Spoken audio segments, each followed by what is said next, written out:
Dalam pertemuan yang pertama ini,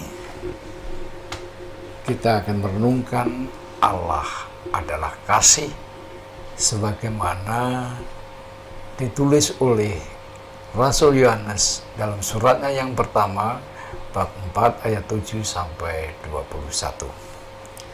Kita baca dan saya akan membacakan untuk saudara. Silakan saudara menyimak di dalam kitab suci saudara masing-masing. Surat pertama Yohanes bab 4 ayat 7 sampai dengan 21. Saudara-saudaraku yang terkasih, marilah kita saling mengasihi, sebab kasih itu berasal dari Allah, dan setiap orang yang mengasihi lahir dari Allah dan mengenal Allah. Barang siapa tidak mengasihi, ia tidak mengenal Allah, sebab Allah adalah kasih. Dalam hal ini, inilah kasih Allah dinyatakan di tengah-tengah kita, yaitu bahwa Allah telah mengutus anaknya yang tunggal ke dalam dunia, supaya kita hidup olehnya. Inilah kasih itu. Bukan kita yang telah mengasihi Allah, tetapi Allah yang telah mengasihi kita dan yang telah mengutus anaknya sebagai pendamaian bagi dosa-dosa kita. Saudara-saudariku yang terkasih, jikalau Allah demikian mengasihi kita, maka haruslah kita juga saling mengasihi. Tidak ada seorang pun yang pernah melihat Allah.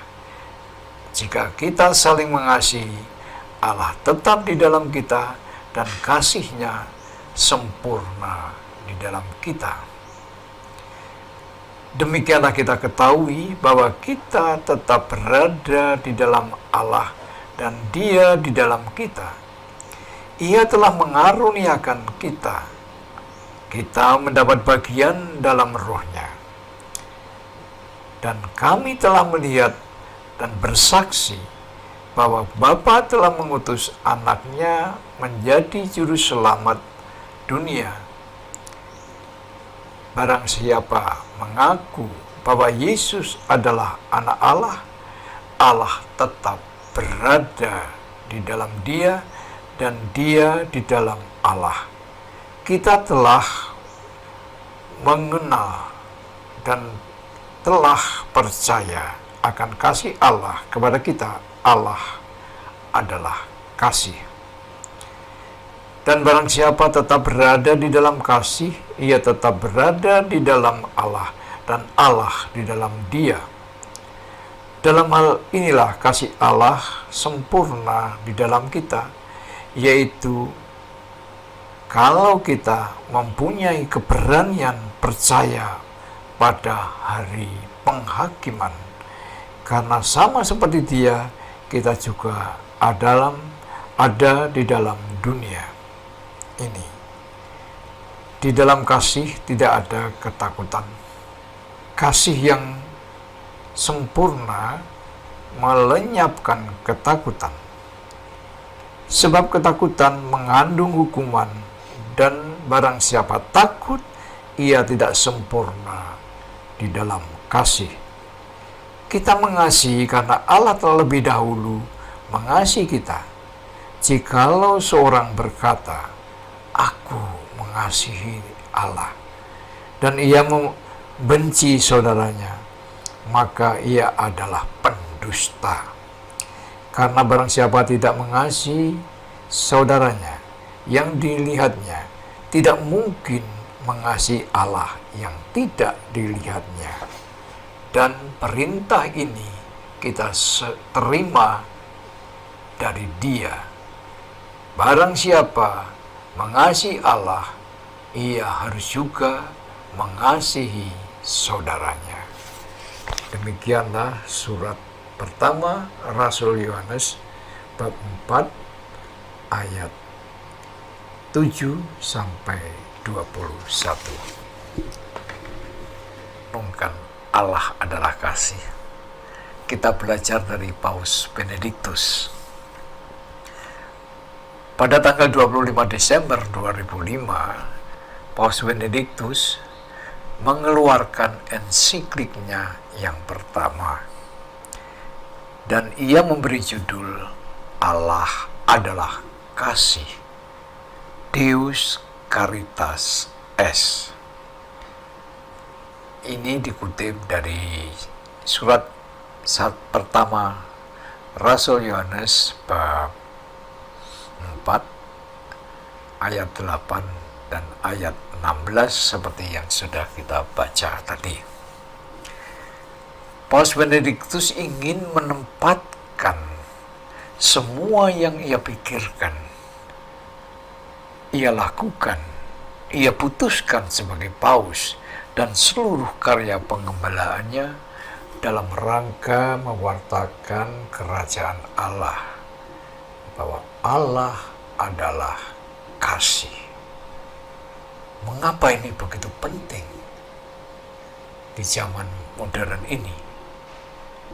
Karena dalam dunia di mana Allah yang kadang-kadang dikaitkan dengan balas dendam atau bahkan kewajiban-kewajiban agamaan dan kebencian yang dilontarkan serta kekerasan, seakan-akan bertindak atas nama Allah, padahal Allah adalah kasih. Di dalam kasih tidak ada ketakutan, di dalam kasih tidak ada kebencian, di dalam kasih tidak ada pertentangan. Keyakinan iman bahwa Allah adalah kasih merupakan buah dari kontemplasi Santo Yohanes yang dinyatakan dalam suratnya yang sudah kita baca ini. Allah adalah kasih, dan barang siapa tetap berada di dalam kasih, ia tetap berada di dalam Allah dan Allah ada di dalam dia. Allah yang digambarkan, dihayati oleh Yohanes ini juga diungkapkan oleh Rasul Paulus dengan kata-kata yang sedikit berbeda tetapi intinya sama. Akan tetapi Allah menunjukkan kasih-Nya kepada kita oleh karena Kristus telah mati untuk kita ketika kita masih berdosa. Sebagaimana ditulis dalam surat Rasul Paulus kepada umat di Roma bab 5 ayat 8. Nah, pengalaman akan kasih ini menjadikan Yohanes, Paulus maupun orang-orang yang percaya pada Kristus pada zaman gereja pertama, para santo-santa, para martir, mereka menjadi pribadi-pribadi yang utuh, matang, dan kudus.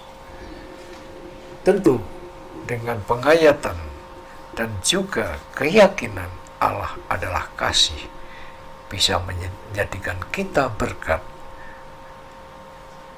menjadikan kita diberkati dan menjadi berkat bagi sesama. Nah, inilah permenungan tentang Allah adalah kasih. Mari kita lihat lagi gambar ini. Marilah kita berdalam lagi. Nah, di gambar ini adalah saya ambil dari Holy Trinity, Tritunggal Maha Kudus, di mana digambarkan Allah Bapa dan Roh Kudus, Allah Bapa, Putra, dan Roh Kudus, tiga pribadi yang manunggal. Allah adalah kasih.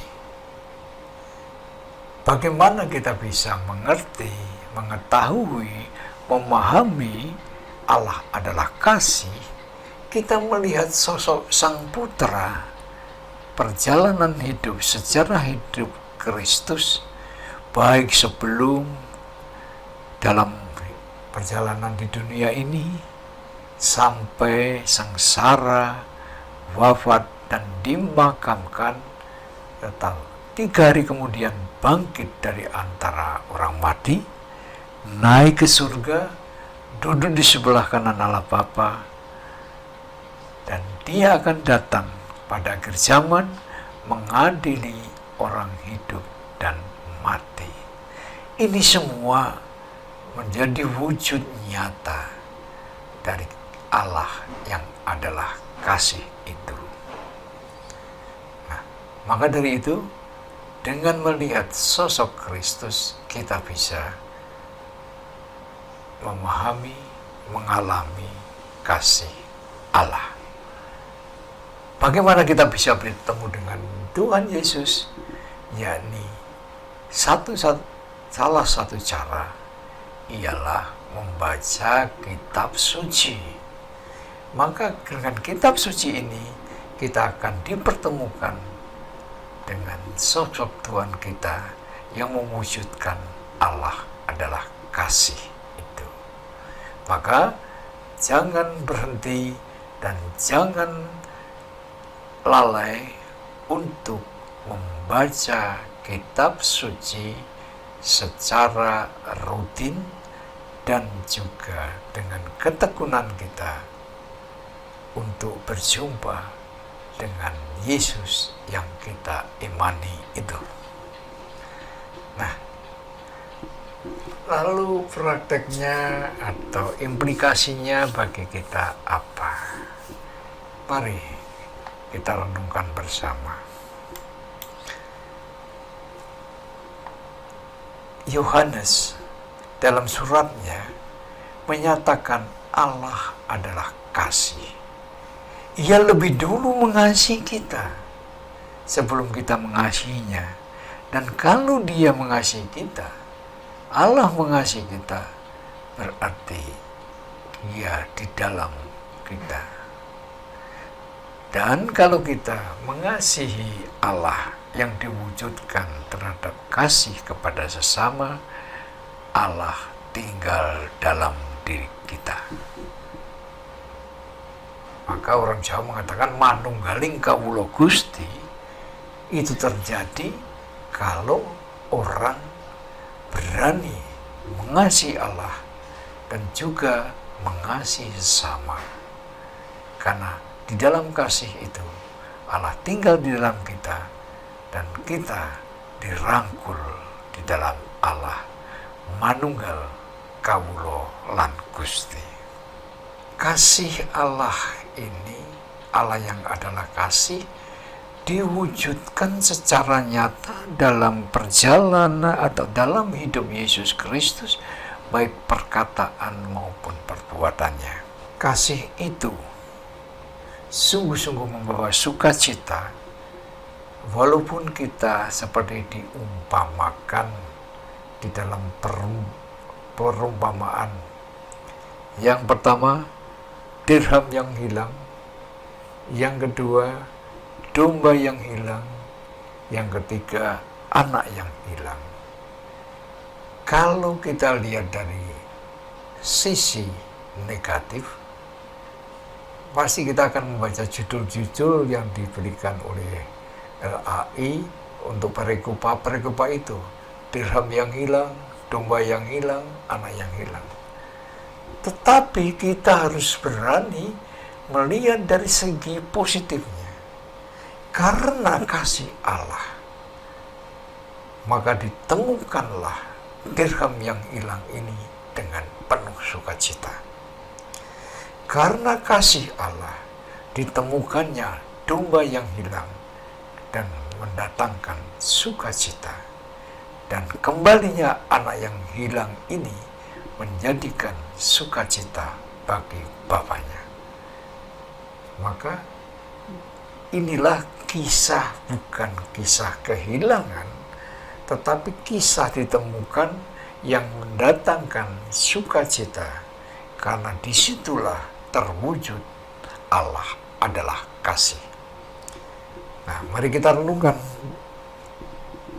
Kita ini seperti dirham, anak domba atau anak bungsu. Ketiga-tiganya hilang. Kalau dirham, benda mati, tidak bisa bergerak, tidak bisa mendengarkan, maka dipanggil juga, disuruh, diteriaki, ya tidak akan bergerak apa-apa. Tetapi ketika ditemukan, mendatangkan sukacita. Allah tetap mencari yang tidak bergerak, tidak mendengarkan, bagaikan batu yang kokoh, yang diablek sama sekali ini.